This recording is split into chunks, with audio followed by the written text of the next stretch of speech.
नमस्कार। आज हम एक ऐसी सरकारी भर्ती की पड़ताल करने जा रही हैं जो सुर्खियों में तो है, लेकिन जिसके बारे में शायद पूरी जानकारी बहुत कम लोगों को है। हम बात कर रहे हैं रेलवे भर्ती बोर्ड यानी आरआरबी की 2026 में आने वाली 312 आइसोलेटेड कैटेगरी की नौकरियों की। हमारे पास इससे जुड़े कुछ लेख हैं जिनमें नई दुनिया की एक रिपोर्ट और कुछ जॉब पोर्टल्स की जानकारी भी शामिल है। तो आज का हमारा मकसद साफ है, इन 312 पदों की जो पहेली है उसे सुलझाना। ये कौन सी नौकरियां हैं, इन्हें आइसोलेटेड क्यों कहा जाता है और क्या ये वाकई उतनी ही आकर्षक हैं जितनी दिखती हैं? चलिए इस जानकारी के सागर में गोता लगाते हैं। बिल्कुल। और मुझे लगता है कि सबसे पहले हमें इसके नाम पर ही ध्यान देना चाहिए, आइसोलेटेड कैटेगरीज। ये कोई फैंसी शब्द नहीं है, बल्कि इस भर्ती का पूरा सार इसी में छुपा है। ये रेलवे की हजारों पदों वाली आम भर्ती नहीं है जहां भीड़ आवेदन करती है। ये एक खास खोज है कुछ चुनिंदा लोगों के लिए। तो ये 312 पद संख्या के लिहाज से देखें तो रेलवे की विशाल दुनिया में ये एक बूंद की तरह लगते हैं। जहां लाखों लोग एनटीपीसी या ग्रुप डी की परीक्षा देते हैं, वहां सिर्फ 312 पद। तो ये आइसोलेटेड कैटेगरीज आखिर है क्या? इन्हें अलग थलग क्यों रखा गया है? यहाँ पर बात बहुत दिलचस्प है। सोचिए, भारतीय रेलवे एक बहुत बड़े शहर की तरह है। उस शहर को चलाने के लिए हजारों लोग चाहिए, सफाई कर्मचारी, क्लर्क, टिकट चेकर, गार्ड। ये सब रेलवे के एनटीपीसी और ग्रुप डी जैसी भर्तियों से आते हैं। लेकिन उस शहर को चलाने के लिए कुछ विशेषज्ञों की भी तो जरूरत होती है ना। हाँ। जैसे एक शहर का कानूनी सलाहकार, एक भाषा विशेषज्ञ जो दूसरे शहरों से संवाद कर सके, एक वैज्ञानिक जो शहर के स्वास्थ्य पर नजर रखे। ये 312 पद उन्हीं विशेषज्ञों के लिए हैं। वाह, ये एक बेहतरीन एनालॉग है। तो आप कह रहे हैं कि ये पद रेलवे के स्पेशल फोर्सेस की तरह हैं, जो सामान्य काम नहीं करते बल्कि खास मिशन पर होते हैं। बिल्कुल सही पकड़ा आपने। ये पद सामान्य ग्रुप डी या एनटीपीसी जैसे नहीं हैं। ये खास कामों के लिए हैं। कानून, भाषा, वैज्ञानिक अनुसंधान, मेडिकल लैब। आप इन्हें रेलवे के थिंक टैंक या समस्या समाधान करने वाले विशेषज्ञ कह सकते हैं। हमारे पास जो जॉब पोर्टल्स का सोर्स है, वो भी इसी बात की पुष्टि करता है कि इन पदों के लिए खास स्किल सेट की मांग है। ये भर्ती भीड़ के लिए नहीं बल्कि हुनर के लिए है। ये वो लोग हैं जिनके बिना रेलवे के कुछ खास और जरूरी काम रोक सकते हैं। ये समझना बहुत जरूरी है, क्योंकि अक्सर लोग रेलवे की नौकरी सुनकर एक ही तरह की तस्वीर मन में बना लेते हैं। इसका मतलब है कि जो भी इसके लिए आवेदन करने की सोच रहा है, उसे पहले खुद से पूछना होगा, क्या मेरे पास कोई विशेष हुनर है? चलिए इसी बात को आगे बढ़ाते हैं। अगर कोई इस स्पेशलिस्ट कैटेगरी में खुद को फिट पाता है, तो उसके लिए योग्यता की शर्तें क्या हैं? फिल्टर लगा हुआ है। उम्र सीमा तो मानक है, जैसा कि हमारे सूत्रों में बताया गया है, 18 से 40 साल के बीच, और आरक्षित श्रेणियों के लिए सरकारी नियमों के अनुसार छूट भी है। लेकिन असली खेल शैक्षणिक योग्यता का है, जो हर पद के लिए बिल्कुल अलग है।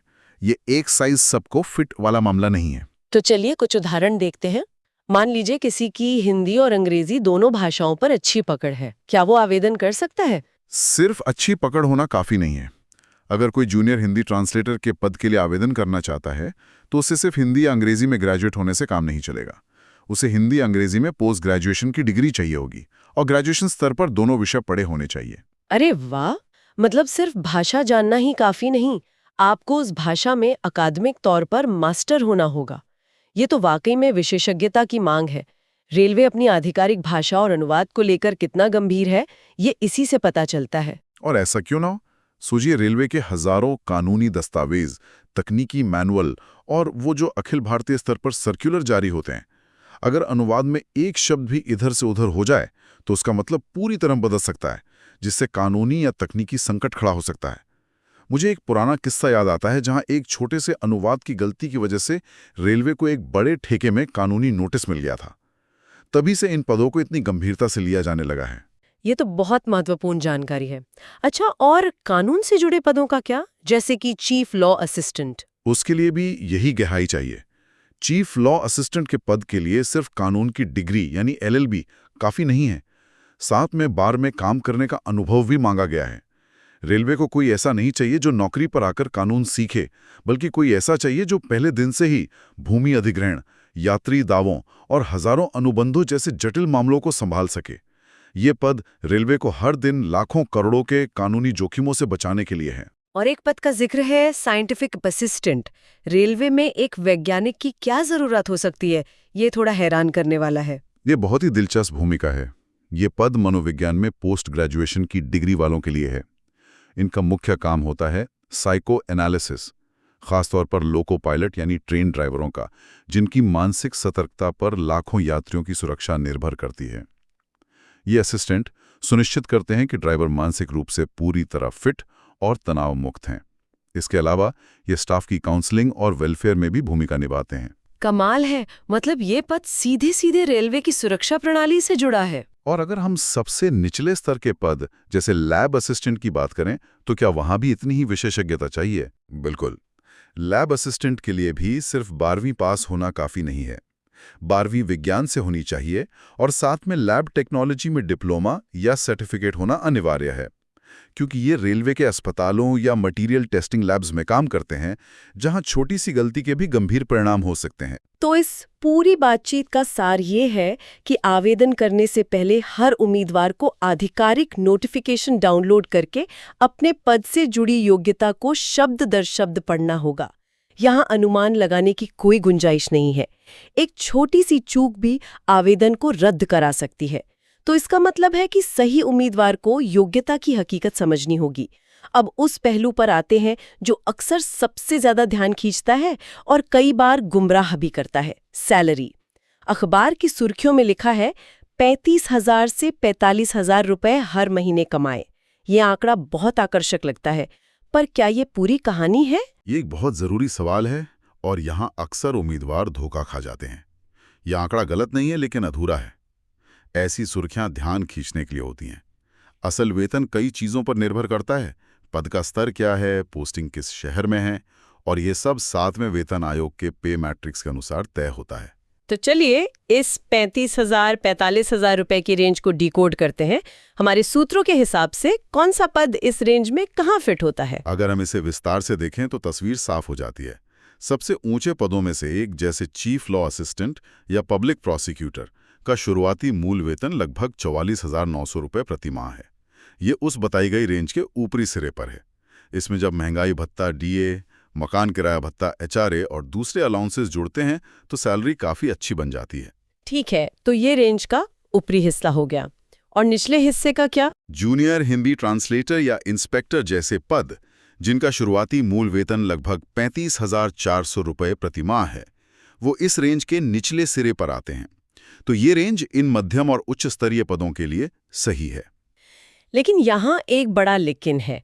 सारे 312 पद तो इस रेंज में नहीं आते होंगे।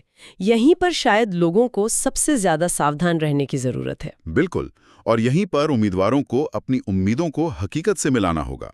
जैसा हमने लैब असिस्टेंट पद की बात की, वो एक एंट्री लेवल पद है। उसका शुरुआती मूल वेतन लगभग 19,900 रुपये प्रति माह है। अब ये आंकड़ा हेडलाइन में दी गई 35,000 की रेंज से बहुत दूर है। डीए और एचआरए जोड़कर भी ये उस स्तर तक नहीं पहुंच पाएगा।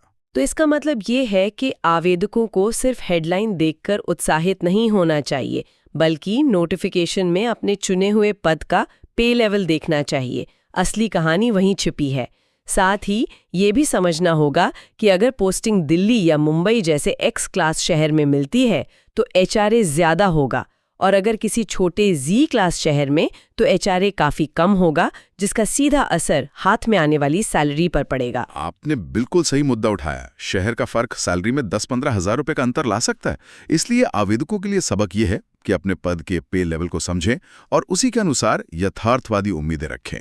तो अगर कोई इन सब चुनौतियों के लिए तैयार है, योग्यता की कसौटी पर खरा उतरता है और सैलरी की हकीकत को भी समझता है, तो फिर उसे इस किले को भेदने के लिए करना क्या होगा? मतलब चयन की प्रक्रिया कितनी मुश्किल है? चयन प्रक्रिया सीधी साधी नहीं है। ये कई चरणों वाली एक मजबूत दीवार की तरह है। सबसे पहला और सबसे बड़ा गेट है कंप्यूटर आधारित टेस्ट यानी सीबीटी। ज्यादातर छटनी इसी चरण में हो जाती है। यहाँ ज्ञान और स्पीड दोनों का परीक्षण होता है। ये दिलचस्प है। क्या सभी 312 पदों के लिए एक ही तरह का सीबीटी होगा? क्योंकि योग्यता तो सबकी बहुत अलग अलग है ना। एक वकील और एक मनोवैज्ञानिक से एक जैसे सवाल तो नहीं पूछे जा सकते। बहुत अच्छा सवाल है। नहीं, ऐसा नहीं होता।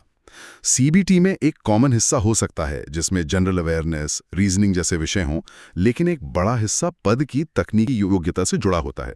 यानी लॉ असिस्टेंट से कानून के सवाल पूछे जाएंगे और साइंटिफिक असिस्टेंट से मनोविज्ञान के।